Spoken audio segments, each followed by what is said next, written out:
Hello வணக்கம். இது உங்கள் சிவி ஜோன். சொல்லாமல் எப்படி இருக்கீங்க? இப்போ பார்த்தீங்கன்னா டிக்கெட்டு ஃபினாலே டாஸ்க் 7 இப்போ தான் முடிஞ்சது. யார் அதில் வின் பண்ணாங்கன்னா ஆல்ரெடி வந்த அப்டேட் பிரகாரம் அரோரா வின் பண்ணாங்க. பட் இந்த டாஸ்க் ஸ்டார்ட் பண்ணுறதுக்கு முன்னாடியே நம்மளுக்கு ஒரு பெரிய ஷாக் கொடுத்தாங்க. ஸோ அதையெல்லாம் பேசலாம். அதுக்கு முன்னாடி பார்க்குற எல்லாருமே நம்மளோட சேனலை சப்ஸ்கிரைப் பண்ணிட்டு பாருங்கள், லைக் பண்ணுங்கள், கமெண்ட் பண்ணுங்கள், ஷேர் பண்ணுங்கள். இப்போ வாங்க இந்த வீடியோக்குள்ள போகலாம். இந்த டிக்கெட்டு ஃபினாலே டாஸ்க் 7 வந்து பார்த்தீங்கன்னா கண்டிப்பாக நம்மளுக்கு எனக்கு என்ன தோணுது அப்படின்னா சீசன் 5 ஞாபகப்படுத்துது. ஏன் ஞாபகப்படுத்துதுன்னா, நம்ம தாமரை வந்து டாப் 5ல் இருந்திருப்பாங்க, ஞாபகம் இருக்குன்னு நினைக்கிறேன். அதில் வந்துட்டு அவங்க வந்து டாப் 5ல் வந்துட்டு 4th பிளேஸில் இருப்பாங்க, நிருப் லாஸ்ட்டில் இருப்பாங்க. அப்போ வந்து தண்ணி ஊற்றுற ஒரு டாஸ்க் ஒன்று நடக்கும். அப்போ வந்துட்டு நிருப் மேலே தண்ணி ஊற்றலான்னு சொல்லிட்டு பாவனி சம்திங் யாரோ சொல்லுவாங்க. அப்போ நிருப் வெளியே போயிடுவார் அப்படின்ற மாதிரி ஒரு விஷயம் இருக்கும்.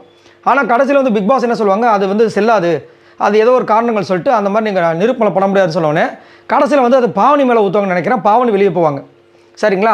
அந்த ஒரு காரணத்தில் என்ன ஆகும்னா, அந்த வாரம் வந்துட்டு இவங்க தாமரை வந்து எவிட் ஆவாங்க. இல்லைனா ஏன்னா லாஸ்ட்டில் வந்துட்டு கமுருந்து இருந்திருப்பாங்க. இப்போ கமுருந்து வந்து தண்ணி ஊற்றி வந்து சேவ் பண்ணதுனால அவர் டேரெக்டாக வந்து ஃபினாலுக்கு போயிடுவாங்க. அதுக்கப்புறம் பார்த்தீங்கன்னா அடுத்தபடியாக இருக்கிற தாமரை எவிட்டாக இருப்பாங்க. இல்லைனா ஆக்சுவலாக தாமரை எவிட்டாக இருக்க மாட்டாங்க, சரிங்களா? அந்த மாதிரி ஒரு சம்பவம் மாதிரி எனக்கு இங்கே தோணுது. ஏன் அப்படின்னா ஸ்டார்டிங்காக பார்த்தீங்கன்னா எல்லா டாஸ்க்கும் முடிஞ்சுது. அதில் சபரிக்கு 13 காயின்ஸ் வச்சுருந்தார். அவர் தான் வந்து நிறைய டாஸ்க்கை வந்து சூப்பராக வந்து கேள்விகளுக்கெல்லாம் பதில் சொன்னார். உண்மையிலே சொல்லப்போனால் ஜிகே அதிகமான கொஷின்ஸ் பண்ணது அவர் தான். ஆக்சுவலாக சபரிக்கு கிடச்சிருக்கணும், இல்லையா அந்த முதல் சுற்றில் வின் பண்ண நம்ம கமுருதனுக்கு கிடச்சிருக்கணும். ஆனால் அவங்க என்ன பண்ணிட்டார், பிக் பாஸ் டப்புன்னு அது முடிஞ்சுன்னு முதல் சுற்றில் வெற்றி பெற்ற கமுருதன் அப்படின்ட்டார். என்னடா இது எப்படி சொல்லிட்டாங்களே, எல்லாருக்குமே ஷாக்கு.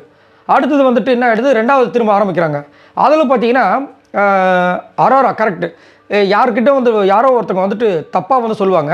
அப்போ வந்து பிக் பாஸ் எப்பயுமே என்ன சொல்லியிருக்காங்கன்னா, அவங்க வந்துட்டு நான் முடிச்சிட்டேன் அப்படின்னு ஒரு ஐ ஸ்டாப் அது மாதிரி சம்திங் சொன்னதுக்கப்புறமா ஐ சேலஞ்சு அப்படின்ற மாதிரி ஒரு விஷயத்த வந்து சொல்லணும்னு சொல்லியிருக்காங்க. அப்போ என்ன பண்ணுவாங்கன்னா, இவங்க வினோத்தும் கம்மதும் வெயிட் பண்ணுவாங்க சொல்கிறதுக்காக. அப்போ டக்குன்னு அரோரா என்ன பண்ணுவாங்க, டக்குன்னு சேலஞ்சு அப்படின்னு சொல்லிவிடுவாங்க. அப்போ வந்து கமருதன் கேட்பார் மைக்கில், பிக் பாஸ் நான் வந்துட்டு சேலஞ்சு நான் சொல்லிட்டேன், ஃபஸ்ட்டே சொல்லிட்டேன், அவங்க சொல்லியிருக்காங்க, பட் நீங்கள் சொல்லியிருந்தீங்களே பிக் பாஸ் சொன்னதுக்கப்புறமா, அவங்க சேலஞ்ச் சொன்னதுக்கப்புறமா தான் வந்துட்டு நீங்கள் சொல்லியிருந்தீங்க, நான் இப்போ தான் சொல்லணும், இனிமேல் அவங்க ஃபஸ்ட்டே சொல்லியிருக்காங்க, தப்பு தானே அப்படின்போது பிக் பாஸ் என்ன சொல்கிறாருங்கன்னா, காட்சியும் நானே, அதுக்கப்புறம் தான் காட்சியும் நானே ஏதோ ஒரு டைலாக் விடுறாரு, நான் சொல்கிறதான் சட்டம், ஆட்சியும் நானே காட்சியும் நானே அப்படின்ட்டு அரோரா நீங்கள் சொல்லுங்கன்னொடனே அந்த சேலஞ்ச் அவங்க இதுவாகிறாங்க. அவங்களோட காயின் மொத்தமாக அப்படியே அரோராக்கு போகுது. அந்த ட்விஸ்ட்டு தான். அந்த ட்விஸ்ட்டு மட்டும் நடக்காமல் இருந்திருந்தால் ஒன்று கமுருதன் அகைன் வின் பண்ணியிருப்பாங்க, இல்லை வினோத் கைக்கு போயிருக்கும் அவ்வளோ காயின். ஏன்னா நிறைய பெரிய காயின் அது அப்படியே வந்து இவங்களுக்கு போயிடுச்சு. செம்மையாக இருந்துச்சு. ஒரு சில விஷயங்கள் நம்ம பார்க்கும்போது நம்மளுக்கு பக்குன்னு இருந்தது. ஸோ அரோரா கண்டிப்பாக வின் பண்ணணும்னு நினச்சிருக்காங்க போல இருக்குது. அந்த மாதிரி வந்துட்டு நம்ம அரோரா வின் பண்ணியிருக்காங்க. இப்போ வந்து அவங்க தான் வந்துட்டு டாஸ்க் 8லேயும் வந்துட்டு 9th ஆளாக வந்துட்டு, இல்லை 9th இல்லை 8th ஆளாக வந்து வெளியே போயிருக்காங்கன்ற மாதிரி ஒரு அப்டேட் வந்திருக்கு. ஸோ அதன்படி நம்ம அரோரா தான் வந்து இந்த டிக்கெட்டு ஃபினாலே வந்து அடிச்சிருக்காங்க. இந்த டிக்கெட்டு ஃபினாலே வந்து இதுக்கு முன்னாடி யார் அடிச்சிருக்காங்கன்னு கொஞ்சம் பின்னோக்கி பார்த்தீங்கன்னா, ரயான் எவ்வளோ ஃபிசிக்கல் டாஸ்க் வரும் ஞாபகம் இருக்கும்னு நினைக்கிறேன். ஃபஸ்ட்டு ரயான், அதுக்கப்புறமா முத்துக்குமார் இருந்தார்னு நினைக்கிறேன். அந்த மாதிரி விஷயங்கள். அதுக்கப்புறம் பார்த்தீங்கன்னா இன்றைக்கே வந்து பேசும்போது அமீரோட விஷயங்கள் வரும். அந்த டிக்கெட்டு ஃபினாலே டாஸ்க்லாம் பார்த்தீங்கன்னா பயங்கரமாக இருக்கும். ஸோ அமீர் வின் பண்ணியிருக்காங்க. இந்த மாதிரி நிறையா விஷயங்கள் நடந்திருக்கு. ஸோ இப்போ ஃபர்ஸ்ட் டைம் வந்து நம்ம அரோரா வின் பண்ணியிருக்காங்க. 2வது ஃபீமேல் கண்டஸ்டண்ட்டாக, அதாவது ஜனனிக்கு அப்புறமா இவங்க தான் வின் பண்ணியிருக்காங்க அப்படின்ற மாதிரி தகவலாக வருது. ஸோ எது எப்படியோ நம்ம அரோரா வின் பண்ணியிருக்காங்க. இப்போ அரோரா வின் பண்ணதுனால இவங்க டைரெக்டாக வந்து இப்போ ஃபினாலேக்குள்ளே போக போகிறாங்க. ஸோ இவங்க உள்ளே போகிறதுனால மீதி வெறும் 4 பேர் தான் உள்ளே போக முடியும்.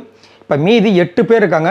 ஸோ 8 பேரில் 4 பேர் தான்னா, இப்போ மீதி இருக்கிற 4 பேர் இந்த வாரம் 2, அடுத்த வாரம் 2 போகிறதுக்கு வாய்ப்பு இல்லை. எக்கச்சக்கமாக வாய்ப்புலாம் இல்லை, அதுதான் நடக்க போகுது. அதில் யார் மாட்டிக்க போகிறாங்க தான் இப்போ ரொம்ப கஷ்டமாக இருக்குது. சபரி ஆனால் வெல் டிசர்வ்டான ஒரு ஆள், அவருக்கு தான் இந்த டிக்கெட்டு ஃபினாலே கிடச்சிருக்கணும், பட் கிடைக்காம போயிடுச்சு. சரி, இதை பற்றி உங்களோட கருத்துக்களை சொல்லுங்கள். பாய் நண்பர்களே.